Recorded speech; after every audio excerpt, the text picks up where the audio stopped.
Hello, traders. FX Pip Collector here. Today is Thursday, October 9th, and this is my analysis for the euro yen, and we're on the daily time frame. So the euro yen, I still think could be a wave B. Now, obviously, there's this big gap down here that is likely going to get filled at some point, but I think that it needs to go up and hit this 123.6 area. That is my next area of resistance. Normally, when you take out the previous highs, it will either go to the 123 or the 138 before it actually turns again.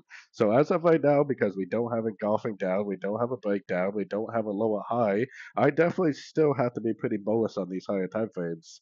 Doesn't mean that we may not possibly make a little bit of a bigger pullback on the 1 hour time frame, but I would definitely still be looking at anything I see to the downside is likely just a pullback within an uptrend. Now we have one down, we have what looks like kind of corrective up. This could possibly already be an A B, and we could possibly already be in a wave C. My most recent structure is right here. If it breaks below this structure with momentum, then maybe we do have either a much bigger pullback on our head, like a run down to this gap, or maybe even a reversal.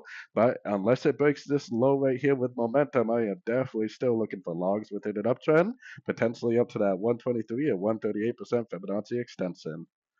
So, anyways, don't forget to check out my YouTube,